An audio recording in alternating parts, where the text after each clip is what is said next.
Buenos días. En esta oportunidad veremos la sesión sobre auditoría de sistemas de seguridad y salud ocupacional. La temática que vamos a ver en esta oportunidad es la que se indica en la diapositiva: preparación de las actividades de la auditoría, conducción de actividades de campo, preparación, aprobación y entrega del informe, guía de auditoría, modelo del informe y calificación de los auditores. Veamos el primer punto: preparación de actividades de la auditoría in situ. Cuando realizamos una auditoría, debemos tener presente que esa auditoría tiene un inicio. Después de ese inicio viene una revisión de la documentación. Una vez que hemos revisado esa documentación, hacemos la preparación de las actividades previas a la auditoría.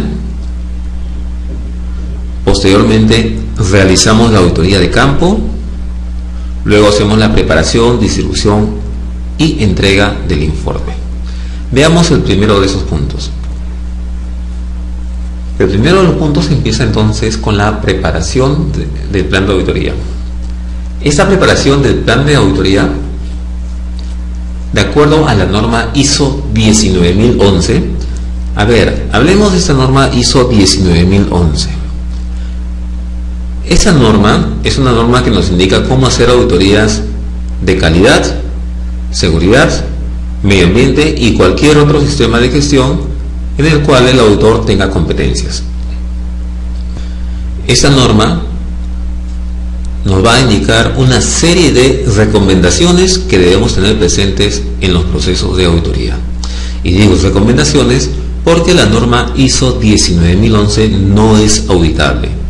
Entonces, todo lo que veamos en esta sesión es solamente referencial. Si queremos, lo adoptamos. Si no queremos, no estamos obligados a adoptarlo. Bien, les mencionaba que de acuerdo a esta norma ISO 19011, el inicio de la auditoría empieza por la preparación del plan de auditoría. Ese plan de auditoría debería ser elaborado por el auditor líder. Y este plan sirve para que se pongan de acuerdo auditado y auditor. Como vamos a ver posteriormente, un plan de auditoría no es otra cosa que la descripción de actividades que se van a realizar durante la auditoría específica. Es decir, nos podrán indicar si en el día 1 de 9 a 11 auditamos el proceso comercial, de 11 a 1 al proceso de marketing y así sucesivamente. Bien, decíamos que este plan de auditoría nos permite ponernos de acuerdo auditado y auditor. Si bien lo hace el auditor, una vez que lo ha elaborado, se lo proporciona al auditado. El auditado verifica el cronograma de actividades propuesto en el mismo y lo consulta con su personal de su empresa. Si la empresa está de acuerdo con los horarios colocados en este plan de auditoría, pues el plan sigue adelante. Caso contrario, serán los ajustes que se crean pertinentes. Por ello es que se dice que este plan de auditoría facilita el establecimiento de los horarios en que se va a realizar la auditoría a los diferentes procesos. El plan de auditoría debería ser flexible. Inclusive, una vez que ya ha sido aprobado el plan de auditoría, previo al inicio de la auditoría, una vez que llega el día de la auditoría y empezamos la auditoría, antes de empezar, nuevamente el equipo auditor revisa si este plan de auditoría sigue siendo vigente, ya que puede ser que la empresa ha tenido problemas de último momento que podrían nuevamente originar cambio en alguno de los horarios previstos. Es por ello que se dice que este plan de auditoría debe ser suficientemente flexible, inclusive cuando se está por iniciar la auditoría. ¿Qué debería incluir el plan de auditoría? Debería incluir los objetivos de la auditoría, los criterios de auditoría y documentos de referencia. Recordemos que cuando vimos la sesión de la norma OSAS 18001, en el ítem de auditorías internas, Vimos que en ese numeral la norma OSAS nos pide que la empresa defina prácticamente tres cosas: los criterios de auditoría, la aprobación del programa de auditoría y las competencias del auditor. Cuando hablamos de criterios de auditoría, dijimos que los criterios son toda la documentación, procedimientos, registros u otros documentos que indiquen cómo una empresa va a implementar los diferentes requisitos de la norma OSAS. Usualmente los criterios de auditoría son el mapa de procesos, la política de seguridad, objetivos y metas y los procedimientos obligatorios de la norma OSAS. ¿Qué más debería incluir el plan de auditoría? El alcance de la auditoría y fecha y lugares en caso la empresa tenga más de un local. También podría incluir, mejor dicho, debería incluir la hora y duración de auditoría a cada proceso, qué miembros del equipo de auditor van a auditar qué procesos y la asignación de recursos. Cuando decimos asignación de recursos es cuando el equipo de auditor usualmente pide a la empresa a auditar que le proporcione recursos tales como un ambiente donde el equipo de auditor se pueda reunir, facilidades para imprimir el informe de auditoría, facilidades para el almuerzo, entre otros. El informe de auditoría también podría incluir la identificación del representante del auditado. Si es en otro país, en qué idioma se va a realizar la auditoría, así como el informe, los temas que va a tratar el informe de auditoría, los preparativos logísticos que se requiera para hacer la auditoría, así como los asuntos relacionados con la confidencialidad del proceso de auditoría. Vuelvo a repetir, todos estos temas son recomendables que se tomen en cuenta al elaborar un plan de auditoría. Son recomendables, mas no obligatorios. En algunas ocasiones, el auditado solicita al equipo auditor que haga seguimiento a los resultados de una auditoría. A ver, entendamos qué significa esto. Una auditoría acaba cuando se auditan todos los procesos del plan de auditoría y el equipo auditor entrega el informe de auditoría. Prácticamente con el informe de auditoría acaba la auditoría. Pero este informe contiene los hallazgos de la auditoría en la forma de oportunidades de mejora, observaciones y no conformidades. Bien, estos hallazgos debidamente calificados son gestionados por la empresa auditada, transformándose en acciones correctivas y acciones preventivas. Bueno, justamente son en esas acciones correctivas y preventivas que algunas empresas solicitan al equipo auditor que hagan seguimiento al adecuado tratamiento de las acciones correctivas y preventivas que derivan de un proceso de auditoría. Ese seguimiento que se solicita al equipo auditor no es usual, pero suele darse. Y si se da, hay que tener cuidado para que el equipo auditor siga siendo independiente en las siguientes auditorías, ya que podría ser ahora juez y parte.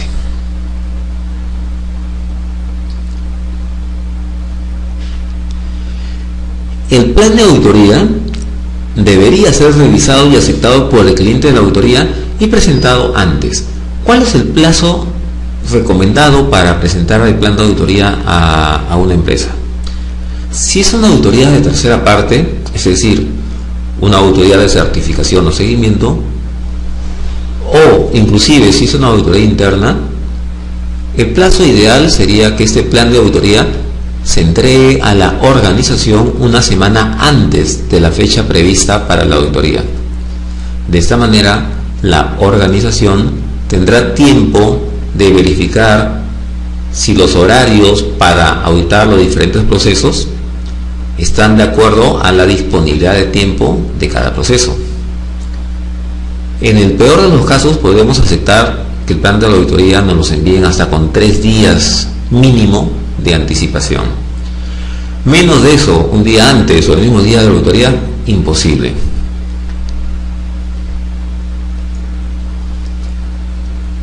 Cuando el plan de auditoría contempla algunos horarios que al auditado le es complicado, estos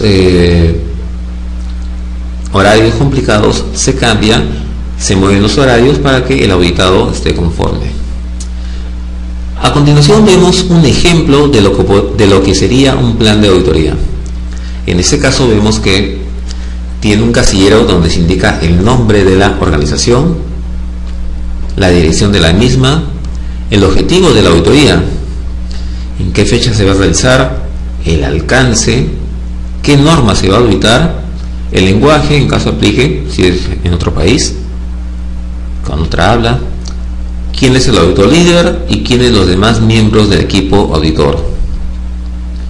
Y tiene un cronograma que nos dice el día de la auditoría, hora, proceso a auditar y quién va a ser el auditor. Por ejemplo, en el día 1 nos dice que de 9 a 9 y media se realizará la reunión de apertura. Participarán todos, tanto el equipo auditor como los auditados. De 9:30 a 9:45, reunión del equipo auditor. ¿Quiénes participan? Los auditores. En esa reunión, usualmente el equipo auditor hace las coordinaciones previas al inicio de la auditoría propiamente. De 9:45 a 11 se audita el proceso de ventas. ¿Quién audita? El auditor líder. De 9:45 a 11, paralelamente se está auditando el proceso de compras. ¿Quién audita? El auditor 2. Y así sucesivamente. Vemos que en este equipo auditor también figura un experto. Como vamos a ver a continuación, muchas veces los auditores, sobre todo en auditorías de tercera parte, muchas veces los auditores no tienen todas las competencias deseadas para auditar una empresa. Veamos un ejemplo. Imaginemos que un administrador lleva el curso de auditor líder en OSAS 18001. Aprueba el curso, reúne sus horas de práctica y después de 20 días de horas de práctica ya es un auditor propiamente dicho. Y se le asigna ahora a auditar una empresa petroquímica. Es obvio pensar que un administrador no necesariamente va a tener las competencias para auditar a una industria petroquímica. Este vacío de competencias es llenado por la figura del experto técnico. El experto técnico es una persona que sí tiene las competencias en el proceso a auditar, tiene conocimiento del proceso y experiencia en el proceso, de tal manera que apoya al equipo auditor en la realización de la auditoría, llenando este vacío del equipo auditor. Bien, vemos que después de 13 a 14 horas tenemos un almuerzo donde intervienen todos y así sucesivamente para el día 2. Y tenemos unas notas. La primera de ellas dice: proporcionar al equipo auditor un ambiente de trabajo y proporcionar una comida ligera en el lugar de trabajo cada día de auditoría. Usualmente los equipos auditores, cuando se trata de la hora del almuerzo, siempre solicitan o un almuerzo en el local de la empresa o un almuerzo en un lugar cercano, 5, máximo 10 minutos de la empresa. Y esto los auditores siempre preguntan al inicio de la auditoría para saber si el lugar donde se va a almorzar es lejano, si es así, para pedir solamente un delivery. Bien, ahora veamos el tema de asignación de tareas al equipo auditor. Esto está contemplado en la norma ISO 19011 en el numeral 642. El auditor líder debería ser la persona que designa a cada miembro del equipo auditor qué proceso auditar. y esto lo hará en base a sus competencias, experiencias, formación, etc. ¿Sí? Competencia de auditor, independencia. Si es una auditoría interna, un auditor no puede auditar su propio proceso. Uso eficaz de los recursos, es decir, hay que asignar a los auditores que manejen mejor un proceso para que se use mejor el recurso a tiempo. Puede ser que tengamos auditores en formación.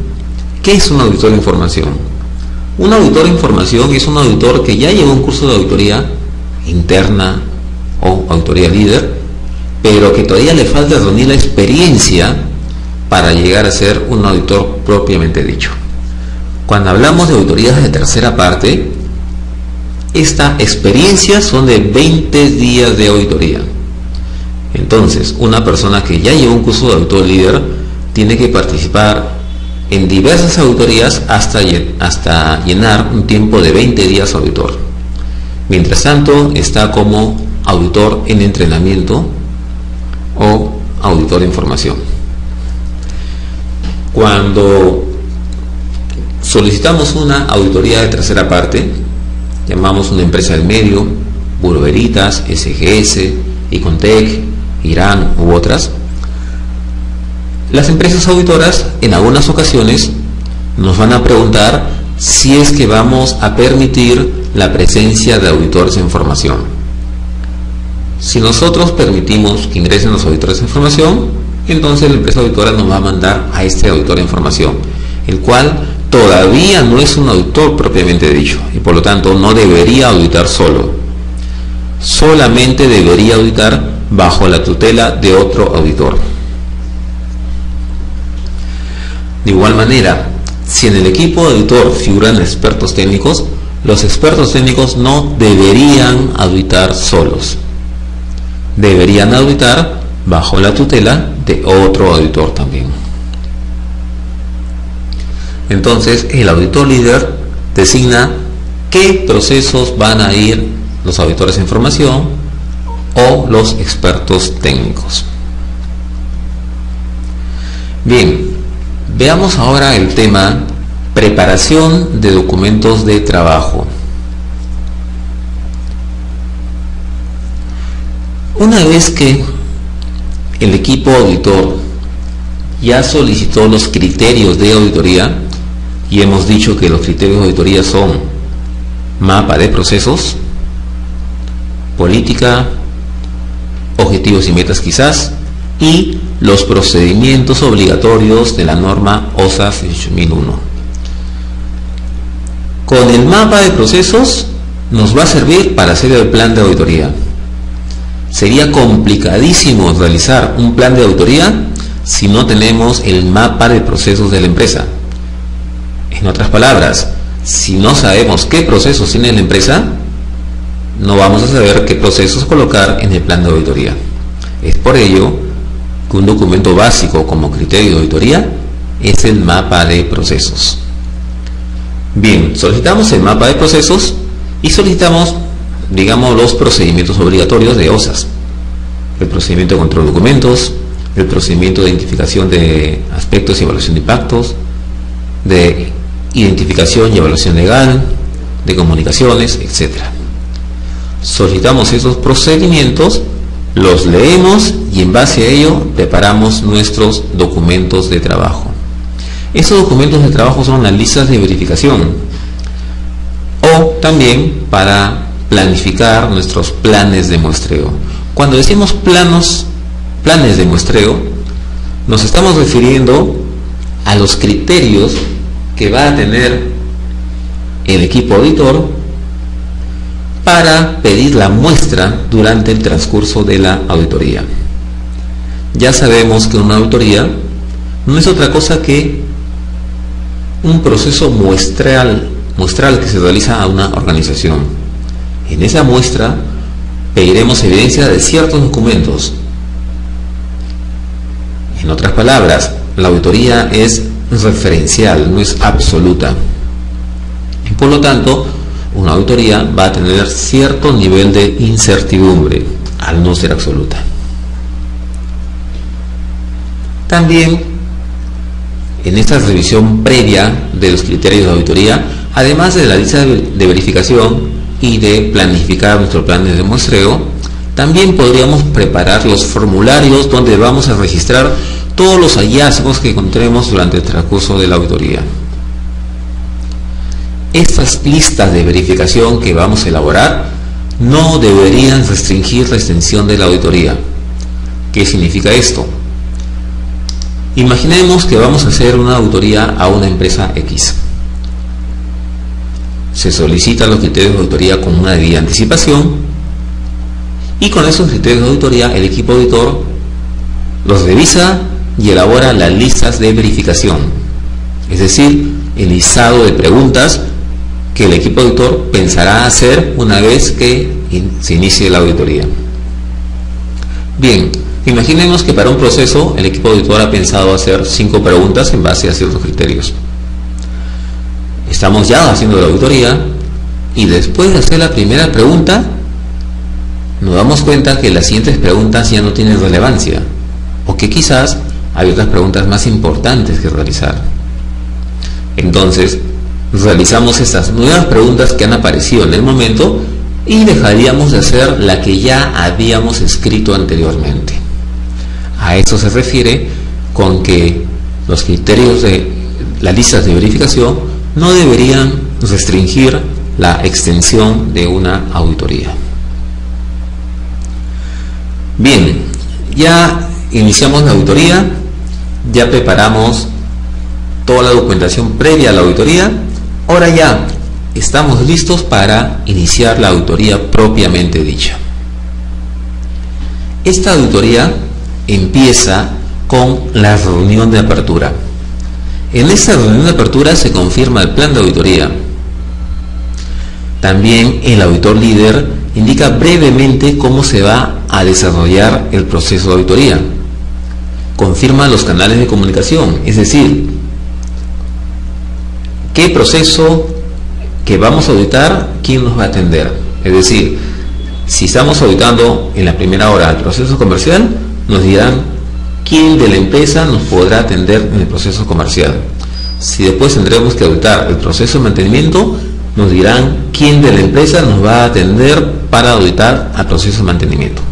En otras palabras, nos dirán los nombres de los responsables de cada proceso, que son a quienes vamos a auditar. Eso significa los canales de comunicación. En la reunión de apertura también sirve para que el equipo auditado tenga la oportunidad de realizar todas las preguntas sobre las dudas que crean pertinentes. Cuando realizamos auditorías de tercera parte, es decir, auditorías de certificación o seguimiento, es usual que el equipo auditor haga circular una lista de asistencia entre los auditados. ¿Con qué finalidad? Con la finalidad de tener una evidencia de las personas que estuvieron presentes en la reunión de apertura y que escucharon todo lo que el auditor habló en esta reunión. En la práctica, en la reunión de apertura, el auditor líder empieza de la siguiente manera. Primero, agradece a nombre de la empresa auditora la oportunidad de haberlos invitado al proceso de auditoría. Una vez que agradece esa oportunidad, a continuación presenta al equipo auditor. Dirá algo así como lo siguiente: a mi derecha está el señor Juan Pérez, que es auditor líder, y más a mi derecha el señor Julián Velázquez en la calidad de experto técnico. A mi izquierda la señorita Juana Vargas en calidad de auditora, y más a mi izquierda el señor Juan Santisteban en calidad de auditor. Una vez que ha presentado al equipo auditor, el auditor líder continúa confirmando el objetivo de la auditoría. Dirá algo así: bueno, el objetivo de esta auditoría es verificar el adecuado cumplimiento de la norma OSAS con fines de certificación. A continuación dará lectura al plan de auditoría, con la finalidad de saber si los horarios establecidos en ese plan se van a mantener o van a sufrir algún cambio. También mencionará que la auditoría se hace por un método de muestreo y que todo lo que se encuentre tiene que basarse en evidencias, y que al ser un muestreo siempre habrá cierto nivel de incertidumbre. Se confirman los canales de comunicación, es decir, quién nos atenderá cuando auditemos cada proceso. En caso sea necesario, el idioma en que se va a hacer la auditoría, y nos indicarán cómo se va a realizar la retroalimentación. Aquí hay dos posibilidades: que la retroalimentación se haga al final del día, o que la retroalimentación se haga después de auditar cada proceso. Aquí la recomendación sería que la retroalimentación se haga después de auditar cada proceso, ya que de esta manera el auditor le podrá decir al auditado todos los hallazgos que ha encontrado. Si el auditado está conforme, nos dirá que está conforme. Si el auditado no está conforme con uno o más de los hallazgos, nos hará saber en ese momento su disconformidad y podemos volver a revisar las evidencias para llegar a un acuerdo.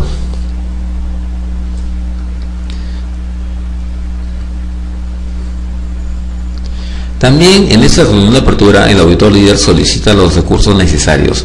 Solicitará un ambiente de trabajo, un lugar donde el equipo se pueda reunir y con disponibilidad de una impresora. También solicitará las facilidades de almuerzo, como ya dijimos, de preferencia en la misma empresa o, caso contrario, a un lugar cercano de la empresa.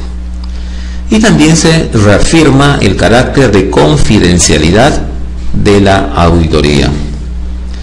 El equipo auditor pregunta sobre los procedimientos en seguridad que debe seguir, si debe usar algún EPP, etc. Y también pregunta si el auditado va a proporcionar guías para el proceso de auditoría. ¿Qué son los guías? Los guías son personas que trabajan en la empresa a auditar, que sirven para que el equipo auditor pueda hacer los contactos necesarios en la empresa y realizar la auditoría. Estos guías son los que llevan al auditor a los diferentes procesos, diferentes oficinas, ven que se cumplan las normas de seguridad, proporcionan al equipo auditor los EPPs, etc. También se menciona cómo se van a clasificar los hallazgos, y dirá algo como lo siguiente: los hallazgos se podrán clasificar en conformidades, oportunidades de mejora y no conformidades. Conformidades es aquello que está bien. Las oportunidades de mejora es aquello que también está bien, pero que el equipo auditor piensa que aún se puede mejorar. Las conformidades y oportunidades de mejora no generan ninguna obligación por parte del auditado. A continuación se tienen las observaciones. Las observaciones son desviaciones puntuales a lo establecido por la norma o a lo establecido en forma adicional por la propia organización. Y finalmente las no conformidades. Las no conformidades son desviaciones repetitivas o generalizadas a lo solicitado por la norma o a lo establecido en forma adicional por la propia organización. También dirán en esta reunión de apertura cuándo se puede dar por terminada una auditoría. Y esto usualmente se da en auditorías de tercera fase. Cuando se hace la auditoría de certificación, si el equipo auditor encuentra una no conformidad denominada no conformidad mayor, en el momento que se encuentre, el equipo auditor se reúne, delibera, y si confirma la existencia de esa no conformidad mayor, automáticamente se paraliza la auditoría. Se llama al auditado, se le comunica la presencia de esta no conformidad mayor, se le explica al auditado que la auditoría se detiene hasta que pueda levantar esta no conformidad mayor.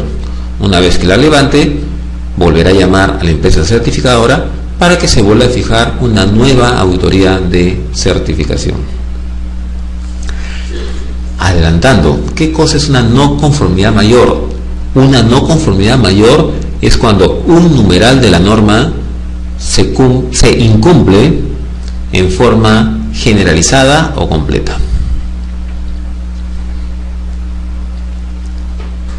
Y también se informa al auditado cuál es el sistema de apelación sobre los hallazgos sin resolver.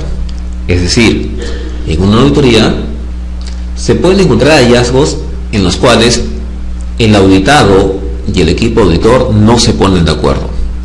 Es decir, el auditado piensa que no es ningún hallazgo y el auditor piensa que sí es un hallazgo.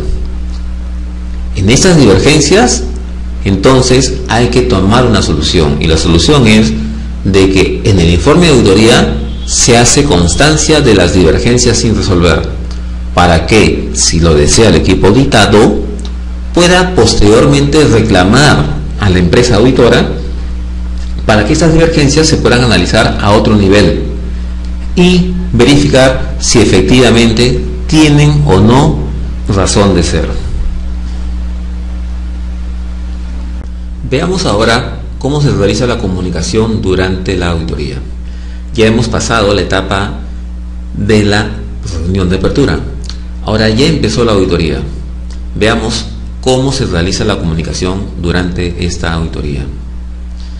Durante la auditoría, el equipo auditor constantemente está intercambiando información entre sí. Algo importante: cuando hacemos un plan de auditoría, por lo general, los últimos procesos a auditar son recursos humanos y la dirección. ¿Por qué recursos humanos está entre los últimos procesos a auditar? Por la siguiente razón: un auditor va a un proceso comercial, mantenimiento, producción u otro. Pueda haber actividades que requieran ciertas competencias mínimas para la persona que los realiza. Por ejemplo, vamos a mantenimiento y vemos que en mantenimiento hay equipos eléctricos y equipos de alta tensión. El mantenimiento de estos equipos eléctricos no lo podrá hacer cualquier persona. Tendrá que ser una persona que tenga ciertas competencias, tales como conocimientos o estudios en mantenimiento eléctrico. Va al equipo auditor, anota quiénes son los mecánicos, los señores de mantenimiento que hacen esa labor de mantenimiento eléctrico, y finalmente, cuando se van a recursos humanos, preguntan a recursos humanos si esas personas tienen las competencias para realizar esa función. Durante el transcurso de la auditoría, el equipo auditor constantemente está intercambiando información. Un auditor le dirá al que va a auditar recursos humanos: mira, en ese proceso hay tal actividad, y según me han indicado, para esa actividad se requieren esas competencias mínimas en la persona que lo realiza. Así que cuando vayas a auditar recursos humanos, verifícalo. También podrá ser de que algún miembro del equipo auditor va a un proceso y verifica de que para controlar cierta variable se tiene que usar tal o cual equipo. Este equipo definitivamente tendrá que estar calibrado o verificado, y cuando se audite al sistema de gestión, se verificará si los instrumentos que se ha tomado en nota durante el transcurso de la auditoría efectivamente están o no calibrados o verificados. El equipo auditor también podrá consultar entre sí mismos los hallazgos que van encontrando. Imaginemos, un auditor ha encontrado que en un proceso había un procedimiento que no tenía la firma de aprobación respectiva.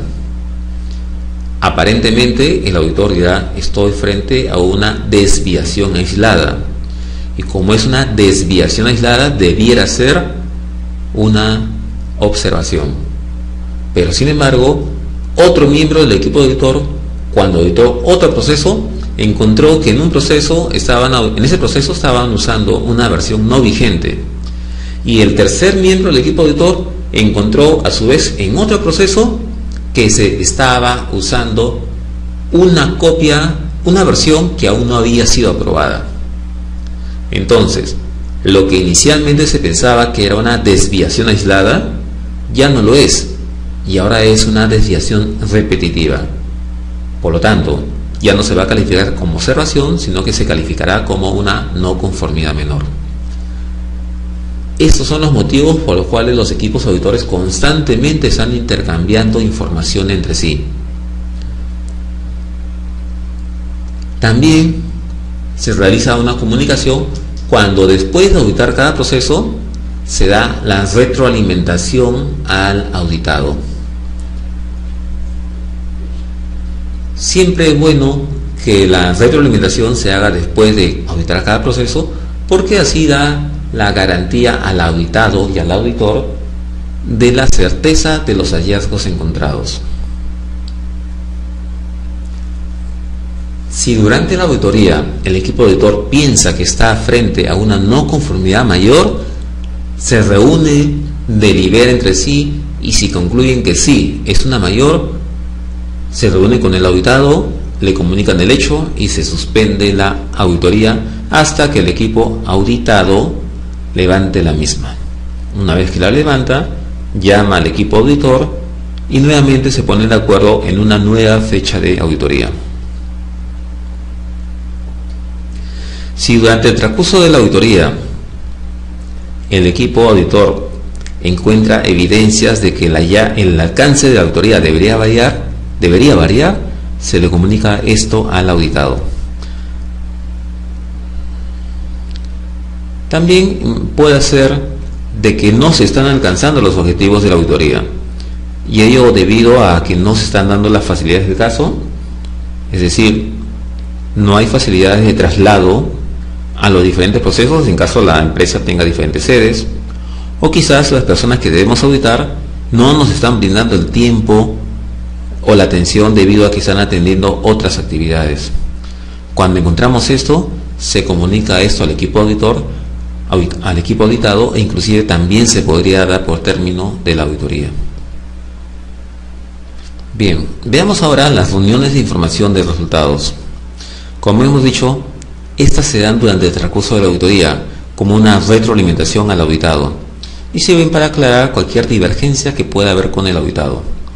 También se realiza entre los miembros del equipo auditor para intercambiar información entre sí, inclusive también para calificar los hallazgos.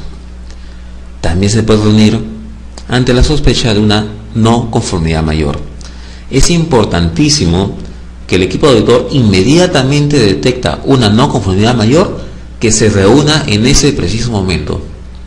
Puede ser que la auditoría estaba planificada para hacerla en 5 días, pero si en el primer día de la auditoría encontramos una mayor, se suspende la auditoría en ese primer día.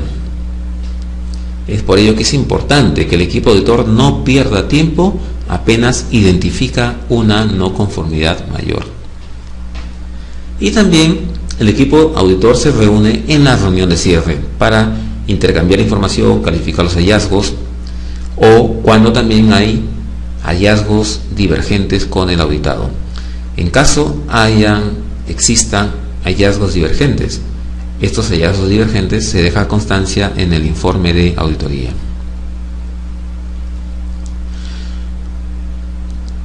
Vamos a ver ahora el papel y responsabilidad de los guías y observadores. Los guías y observadores son personas que coloca el auditado para que apoyen a los auditores. Pueden acompañar al equipo de auditoría, pero lógicamente no forman parte del equipo de auditoría. Tampoco pueden interferir en el transcurso de la auditoría. Es decir, imaginemos que estamos auditando el proceso de marketing, de finanzas, de producción, de mantenimiento, y el auditor le hace una pregunta a una persona de esos procesos. El guía no debería responder por el auditado. En algunas ocasiones el auditor le indicará cortésmente al guía que por favor nos responda y que deje responder al auditado, a la persona que se está realizando la pregunta. ¿Cuál entonces debería ser la función de estos guías u observadores? La función es que cuando el auditor lo solicite, establecer los contactos con los auditados. Es decir, el auditor podrá decir, bueno, nos toca auditar el proceso de almacén. Entonces el guía llamará al responsable de almacén y dirá, mira, ya estamos yendo a auditarte, te encontramos en tu oficina, vienes por acá, ¿cómo hacemos? ¿Sí? Y entonces una vez que acuerda con el auditado, le dice al auditor, bueno, vamos a almacenes, vamos a tal sitio, y lo conduce por los lugares que debe transitar el auditor. Cuando el auditor lo solicita, el guía puede coordinar las visitas que se tengan que realizar a las áreas operativas. Por ejemplo, es normal que en una auditoría de seguridad el equipo auditor haga un recorrido por las instalaciones. Ese recorrido se coordina previamente con estos guías u observadores. Esos guías u observadores son los que verifican que el auditor o el equipo auditor cumpla los lineamientos de seguridad establecidos por la organización. El auditor no debiera ir por áreas operativas transgrediendo las normas de seguridad que ha establecido la organización. Y esto hay que tener mucho cuidado. Muchas veces el auditado puede pensar que el auditor es un omnipotente y puede ingresar a cualquier sitio que él desea. Esto no es así. El auditor puede ingresar a cualquier sitio que él desee siempre y cuando cumpla las normas de seguridad de la empresa. Por ejemplo, si tenemos un espacio confinado y el auditor dice, ahí, ¿por qué ese espacio confinado? Ah, porque tenemos los motores del silo. Y el auditor pretende ingresar al mismo, el guía le dirá, señor auditor, un momento, para ingresar hemos establecido que solamente se puede ingresar con permisos especiales de trabajo. Permítame tramitarle su permiso para que usted pueda ingresar. O quizás el auditor pretende ingresar a planta y no tiene botas de seguridad. El auditor le dirá, señor auditor, permítame unos minutos que le voy a conseguir unas botas o unas punteras de acero para que pueda ingresar a planta. Caso contrario no va a poder ingresar. Entonces el guía o observador tiene que ser muy exigente con el equipo auditor para que cumplan las normas de seguridad establecidas por la organización. El auditor no podrá transgredir las normas de seguridad que ha establecido la empresa. Los guías también sirven como testigos por parte del auditado sobre cómo se está desarrollando la auditoría. Y cuando lo solicita el auditor, sí pueden proporcionar aclaración sobre algún otro punto. Pasamos ahora al tema recopilación y verificación de la información. Todas las evidencias que se encuentran durante la auditoría se recopilan mediante un proceso de muestreo. Recordemos que la auditoría son fotos de momento y por lo tanto deberíamos revisar en calidad de auditores información relativa a los últimos días, el último mes, quizás el penúltimo mes, pero no es recomendable revisar documentación de hace 6 meses, 8 meses, salvo excepciones. Por ejemplo, la empresa realiza un proceso muy eventualmente y la última vez que se realizó ese proceso fue hace 5 o 6 meses y los registros generados, por lo tanto, son de esa fecha, de hace 5 o 6 meses. Solamente en esos casos se podrán revisar documentación que no es reciente, sino con algunos meses de anterioridad. Pero si tenemos información reciente, el auditor siempre revisará la información del momento. Toda evidencia que se recolecte tiene que ser verificada, verificar su autenticidad para que pueda constituir una evidencia de la auditoría. Estas evidencias de la auditoría el auditor las registra en su lista de verificación, en sus cuadernos de notas, de tal manera que toma constancia de todo lo que está hallando. Por esas evidencias podrán ser nombres de personas entrevistadas, procedimientos instructivos, registros indicando claramente la fecha de los mismos, nombre del cliente, etc. Como ya dijimos, las auditorías son muestreos y al ser muestreos no son absolutas, habiendo por lo tanto cierto nivel de incertidumbre. Las técnicas de auditoría son dos. Unas, las técnicas de recopilación e información, y las ayuda a memoria. Veamos la primera, las técnicas de recopilación y verificación de la información. Esas técnicas pueden ser entrevistas, observaciones. En una auditoría de seguridad es básico que el auditor sea un buen observador. Cuando un auditor está pasando por un área operativa, estará viendo instalaciones, equipos si carecen o no de guardas, si los trabajadores están usando los EPPs y si los están usando de forma adecuada, y cualquier condición o acto subestándar que se pueda estar dando en las instalaciones. También puede revisar documentos, registros, y esos documentos se pueden revisar antes de la auditoría como criterio de auditoría o durante la auditoría. Vamos a revisar documentos, registros, resúmenes de datos e inclusive datos en internet de ser el caso. También se puede revisar resultados de auditorías internas, así como revisiones por la dirección anteriores, resultados de retroalimentación al cliente, entre otros datos. Cuando hacemos entrevistas hay que tener en cuenta que preguntamos dependiendo de la persona que tenemos al frente. No sería lógico preguntar por objetivos y metas en seguridad a un operario de producción. A un operario de producción le preguntaremos cuáles son sus peligros y cómo los controla. Le preguntaremos sobre sus EPPs, ¿sí? Pero no le preguntaremos sobre la planificación del sistema de gestión. Entonces, dependiendo de la persona que tengamos al frente, haremos las preguntas. Entonces, las preguntas son de acuerdo a las funciones que ocupan las personas en una organización. Las entrevistas debieran hacerse en el horario de trabajo. Si una organización trabaja de 7 a 3, habrá que auditarlo de 7 a 3. Si trabaja de 9 a 5, se les audita de 9 a 5, salvo excepciones. Puede ser que durante una entrevista el auditado se pone nervioso. Quizás el auditado piensa de que la auditoría la está realizando la empresa para ubicar culpables y despedir a la gente.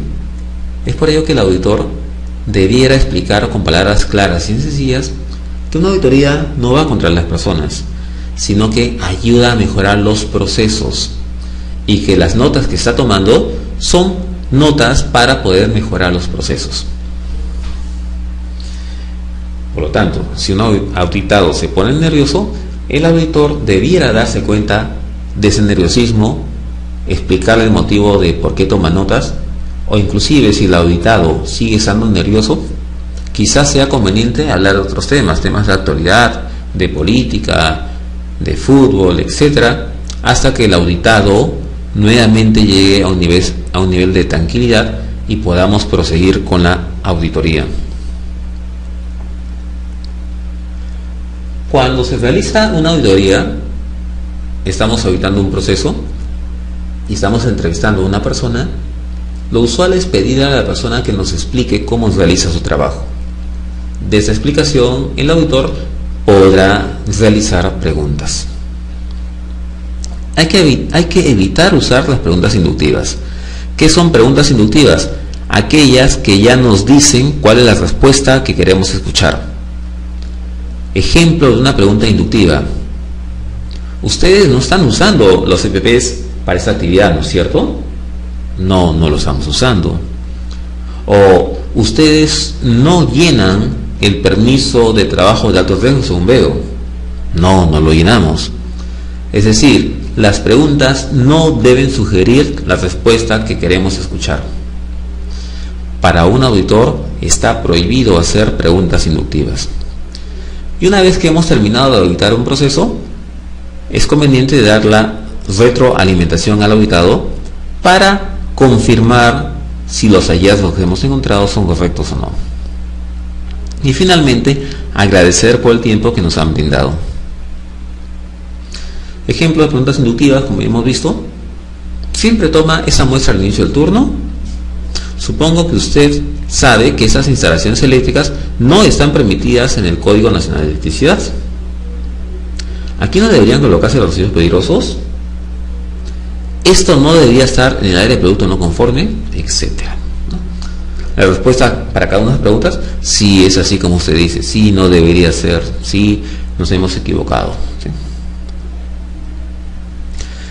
En una entrevista debemos usar preguntas abiertas: qué, cómo, cuándo, dónde, por qué, muéstrame.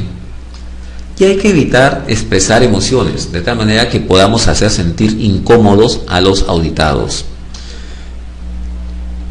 Cuando se realizan auditorías, la persona que realiza auditorías usualmente ya maneja un vocabulario un poco más técnico, y como lo maneja en forma seguida, se acostumbra tanto a este vocabulario que ya piensa que es un vocabulario usual.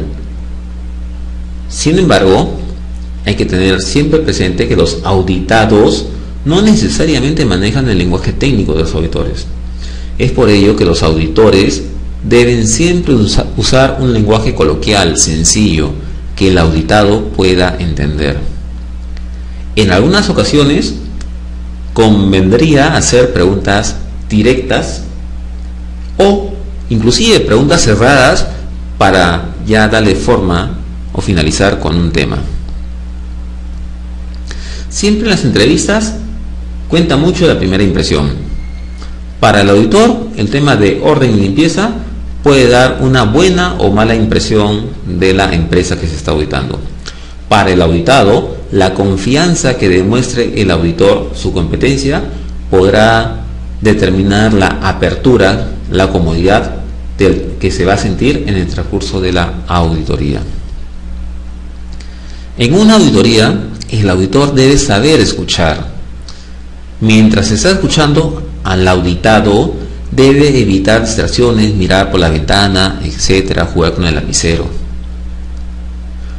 Un auditor debe evitar juicios, es decir, no debe presuponer antes que el auditado responda. Cuando el auditor tenga algún punto no muy claro, debería buscar aclaraciones. Y el auditor debe evitar malos hábitos, tales como perder la atención, o estamos preguntando al auditado y le hacemos una nueva pregunta y no lo dejamos hablar, o finalmente estamos escuchándole pero sin mirarlo, lo cual realmente es una falta de respeto. Ahora veamos sobre las ayudas memoria, que son la segunda técnica de auditorías. Las ayudas memoria no son otra cosa que las listas de verificación o checklists.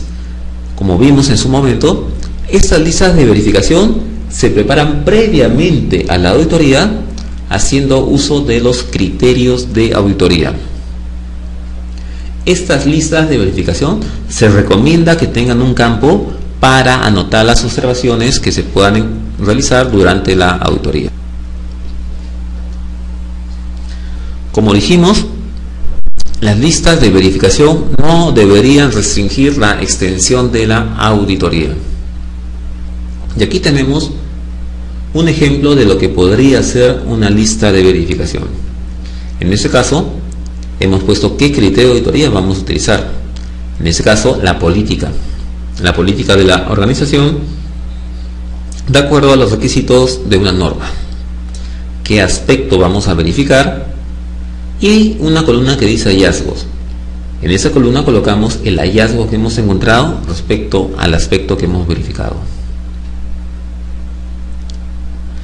Ahora veamos la generación de hallazgos. Los hallazgos se generan al recolectar evidencias. Una vez que un equipo auditor ha recolectado evidencias y contrasta la evidencia contra los criterios de auditoría, se tienen los hallazgos. Los hallazgos podrán indicar que la empresa sí está cumpliendo lo que ha dicho o no está cumpliendo lo que ha dicho. Entonces los hallazgos podrán indicar conformidad, así como no conformidad. Pero también a criterio del auditor puede ser que una empresa está haciendo bien las cosas, pero según su criterio lo podría hacer aún mejor.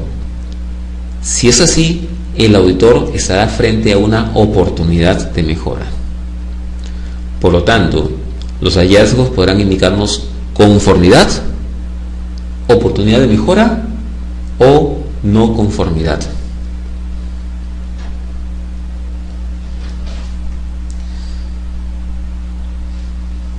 Para calificar los hallazgos durante una auditoría, sobre todo en auditorías de tercera parte, el equipo auditor se reúne en la reunión de cierre para calificar, deliberan y califican adecuadamente los hallazgos. En el informe de auditoría, si hubo un hallazgo divergente, se deja constancia en el informe de este hallazgo divergente. Bien, una vez que el equipo auditor está seguro de los hallazgos que ha encontrado, estos hallazgos se podrán clasificar en conformidades, oportunidades de mejora y no conformidades, los cuales podrán ser observaciones y no conformidades propiamente dichas. Veamos qué son las oportunidades de mejora. Las oportunidades de mejora son recomendaciones que deja el equipo auditor a la organización sobre temas que los está haciendo bien, pero que el auditor piensa que los puede mejorar aún más.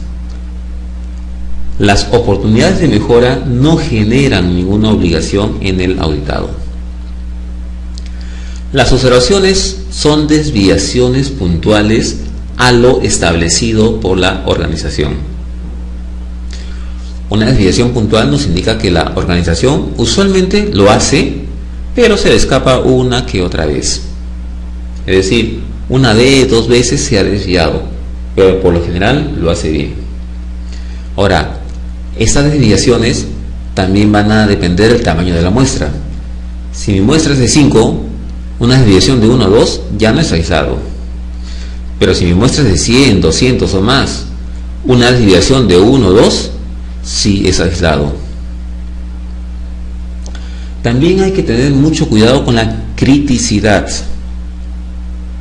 Puede ser que la desviación ha sido por única vez y efectivamente es aislada, pero la criticidad que ha generado es muy grande, por lo tanto ya no podría calificarse como una observación. Y finalmente las no conformidades. Las no conformidades son desviaciones repetitivas o generalizadas. Dejan de ser aisladas para convertirse en repetitivas o generalizadas. Si estamos frente a una desviación repetitiva o generalizada, estamos frente a una no conformidad. Cuando hacemos una auditoría de certificación, la auditoría de certificación tiene dos etapas: auditoría de primera fase y auditoría de segunda fase. En la auditoría de primera fase, los hallazgos se califican solamente como hallazgos, nada más. No se dice si son observaciones o no conformidades. Ya en la auditoría de segunda fase, ahí sí se indican si los hallazgos son observaciones o no conformidades menores o mayores. Tanto las observaciones como las no conformidades sí generan obligación por parte del auditado. Usualmente el auditado trabaja las observaciones como acciones preventivas y las no conformidades como acciones correctivas.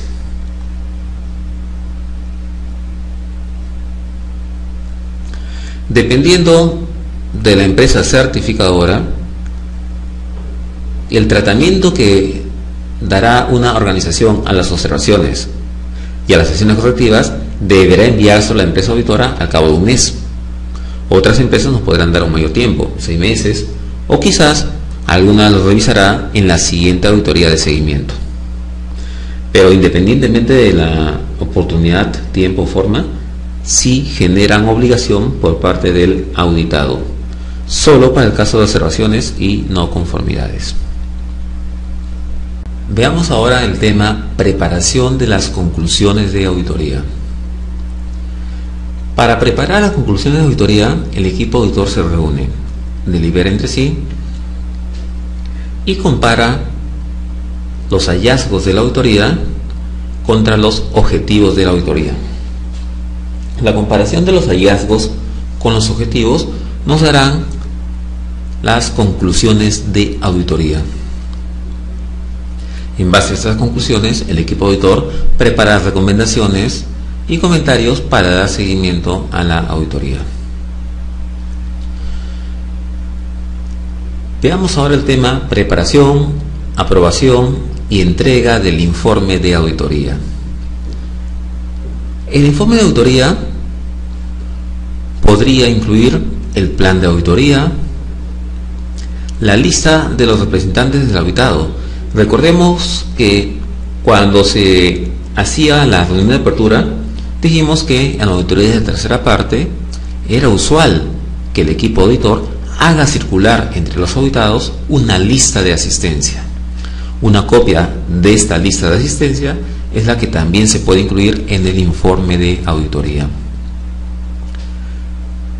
En el informe también se hace un resumen de cómo se desarrolló el proceso de auditoría, indicando si hubieron problemas durante el transcurso de la misma. Se confirma si se cumplieron o no los objetivos de la auditoría, así como si quedaron algunas áreas no auditadas. En el caso de que hubieron hallazgos sin resolver, opiniones divergentes, estas opiniones divergentes se deja constancia en el informe de auditoría. Y finalmente se coloca las recomendaciones para la mejora en caso las haya, ¿no? Es decir, las oportunidades de mejora, y los planes de seguimiento en caso se hubieran solicitado. Esto aplica cuando la empresa le solicita al equipo auditor que haga seguimiento a los hallazgos que derivan del informe de la auditoría. Y finalmente una declaración de confidencialidad para que el auditado esté tranquilo de que lo que ha visto el equipo auditor en la empresa durante la auditoría no va a ser revelado cuando termine la auditoría. En algunas ocasiones también se puede incluir una lista de distribución del informe de auditoría. Usualmente cuando se hace una auditoría, en auditorías de tercera parte, el equipo auditor solamente deja una copia del informe de auditoría al representante de la dirección, al jefe o coordinador de sistemas de gestión. ¿Sí? Es usual una sola copia, salvo que el auditado solicite más de una copia. De ser así, entonces también se sugiere que se incluya una lista de distribución del informe de auditoría, es decir, de las copias que se ha dejado. Usualmente en auditorías de tercera parte, el informe de auditoría debería entregarse al final de la auditoría, es decir, en la reunión de cierre. En esta reunión, el equipo auditor, una vez que ha hecho lectura a los hallazgos de la auditoría, hace entrega de una copia del informe de la auditoría al auditado. Sin embargo, hay ocasiones en las cuales el equipo auditor no ha tenido tiempo para culminar con el informe de la auditoría. De ser así, en la reunión de cierre, el equipo auditor indica al auditado que se entregará posteriormente el informe de auditoría, y el plazo que se fija usualmente es de una semana, 10 días, más o menos.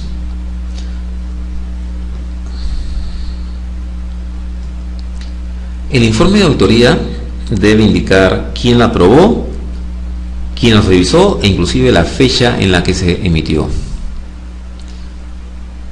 El informe de auditoría es propiedad del cliente.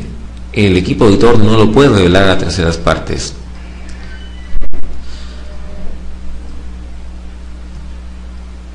Y también el informe de auditoría es propiedad del cliente.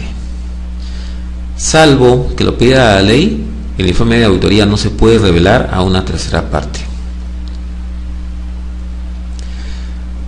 Veamos ahora el punto guías para una auditoría. En la práctica, cuando se hace una auditoría, se siguen los siguientes pasos. Se solicita al auditado los criterios de auditoría. Entre esos criterios debe estar necesariamente el mapa de procesos, porque con el mapa de procesos se podrá hacer el plan de auditoría. Si no tenemos el mapa, va a ser sumamente complicado que hagamos el plan de auditoría. Con esos criterios de auditoría, preparamos el plan de auditoría. Una vez que el plan de auditoría se envió al auditado y el auditado está conforme con los horarios descritos en el plan de auditoría, ya podemos empezar la auditoría propiamente dicha. Se realiza la auditoría, constantemente el equipo auditor se reúne entre sí, intercambia información, se da retroalimentación al auditado después de cada proceso que se audita y finalmente se emite el informe de auditoría. Veamos ahora un modelo de informe de auditoría. Aunque no hay ninguna norma que nos diga en forma obligatoria cómo preparar un informe de auditoría, es usual que este contenga los siguientes puntos: un objetivo, un plan de trabajo, el desarrollo del informe, las recomendaciones y finalmente las conclusiones de la auditoría.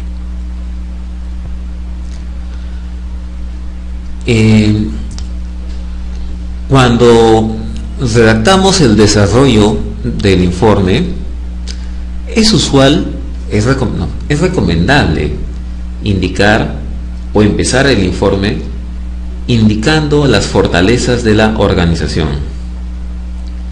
Una vez que hemos indicado lo que la organización está realizando en forma adecuada, es decir, lo que son sus fortalezas, a continuación recién señalamos los hallazgos. De esta manera generamos una mejor apertura por parte de la organización al momento de lectura de los hallazgos. Siempre es bueno indicarle a alguien primero lo bueno que está haciendo y después, a continuación, lo que debe mejorar. No es recomendable empezar de frente por lo que debe mejorar, porque esto genera cierta resistencia por parte de la organización. Redacción de hallazgos. Cada vez que se realiza una auditoría, sea interna o externa o de segunda parte, se generan hallazgos. Recordemos que los hallazgos son el resultado de la comparación de las evidencias contra los criterios de auditoría. Esa comparación me genera los hallazgos de auditoría. Los hallazgos tienen que ser verificables. Un hallazgo que no se pueda verificar no constituye un hallazgo. No debería constituir un hallazgo. Dijimos que los hallazgos se clasifican en conformidades, oportunidades de mejora y no conformidades. Las conformidades y las oportunidades de mejora no generan obligación en la organización. Las no conformidades sí. Y las no conformidades a su vez se clasifican en observaciones y no conformidades propiamente dichas. Las observaciones usualmente las organizaciones las trabajan como acciones preventivas y las no conformidades como acciones correctivas. En cualquiera de esos casos, los hallazgos siempre tienen tres partes: la redacción del problema o hallazgo en sí,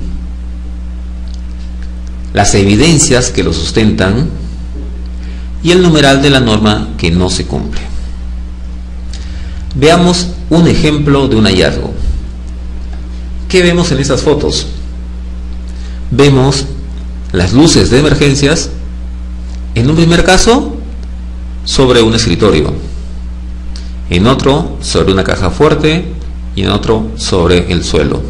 Es decir, están mal ubicadas las luces de emergencia. El hallazgo aquí sería el siguiente: se evidenció una inadecuada ubicación de las luces de emergencia. Las evidencias: en las oficinas de sistemas, en la oficina comercial y en la oficina de créditos y cobranzas, lo cual constituye un incumplimiento a la norma OSAS 18001, numeral 447.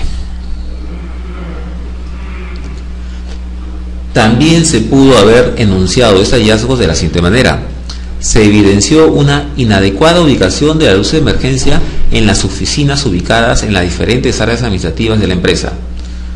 Incumplimiento OSAS 1, numeral 447. O una tercera opción: se encontró que la luz de emergencia en el edificio administrativo se encuentran deficientemente ubicadas, lo cual constituye un incumplimiento a OSAS 18001, numeral 447. Veamos un segundo ejemplo. Tenemos un área de oficinas donde los cables se hallan totalmente desordenados. Inclusive vemos aquí una silla, la cartera de una señorita y los cables totalmente desordenados tras los mismos. El hallazgo sería el siguiente: se evidenció la existencia de instalaciones eléctricas subestándares en las oficinas de ventas y créditos y cobranzas, lo cual constituye un incumplimiento a la norma OSAS 18001, numeral 446. Finalmente, veamos el tema calificación de los auditores. Si bien la norma OSAS 18001 no nos pide realizar una calificación de auditores, la norma ISO 19011 sugiere que se haga una calificación, y para ello indica que esta debe ser planificada y que se tiene que implementar de acuerdo a lo establecido en los procedimientos de auditoría. Esta calificación debería ser objetiva, coherente, justa y fiable, y nos va a permitir encontrar oportunidades de mejora en las habilidades y formación de los auditores. La evaluación de auditores se puede realizar inicialmente a las personas que desean ser auditores, así como a los auditores como parte del proceso de selección para conformar el equipo auditor, o también a los auditores como parte de su mejora continua, es decir, en 3 etapas: antes de que sean auditores, cuando se va a escoger al equipo auditor, o inclusive cuando ya son auditores, han participado en varias auditorías, pero se requiere mejorar continuamente sus habilidades. La calificación de auditores debería contemplar 4 pasos. Primero, identificar cuáles son los atributos, características, conocimientos, habilidades deseables en los auditores. Segundo, establecer los criterios de evaluación. Tercero, seleccionar el método de evaluación adecuado y finalmente realizar la evaluación. Veamos cuáles podrían ser esos atributos, cualidades, características, conocimientos, habilidades deseadas en los auditores. Estas van a depender del tamaño, naturaleza y complejidad de la organización. También podría depender de los objetivos y amplitud del programa, si es una auditoría de certificación o acreditación, la relevancia de las auditorías en la gestión de la organización. Y ahora veamos los criterios de evaluación. Estos pueden ser cuantitativos, tales como años de experiencia laboral, años de educación, número de auditorías en que ha participado la persona, cuántas horas de formación como auditor ha tenido, y métodos cualitativos que nos permiten determinar atributos personales, grado o amplitud de conocimientos, habilidades. Entre los métodos que tenemos para evaluar a los auditores, podemos tener una variedad de los mismos que pueden diferir en la fiabilidad que nos pueden proporcionar. Es por ello que se recomienda usar 2 o más de estos métodos cuando queremos evaluar a un equipo auditor. Entre los métodos tenemos verificación de registros, retroalimentación, entrevistas, observación, exámenes de conocimientos, revisión después de una auditoría. Es decir, hay varios métodos que podríamos utilizar para evaluar la competencia de los auditores. ¿Quién debería hacer esta evaluación? Debería ser llevado por una persona o un panel de personas que tengan adecuadas competencias. Los resultados de estas evaluaciones se comparan contra los criterios de evaluación y finalmente se determina las necesidades de formación que puedan requerir los auditores. Una vez que se determinan estas necesidades de formación, experiencia u otra, se capacita a estos auditores, se le da la formación que requieran y otra vez se vuelve a repetir el ciclo. Bueno, espero que estas clases hayan sido de su agrado y nos estaremos viendo en una próxima oportunidad. Muchas gracias.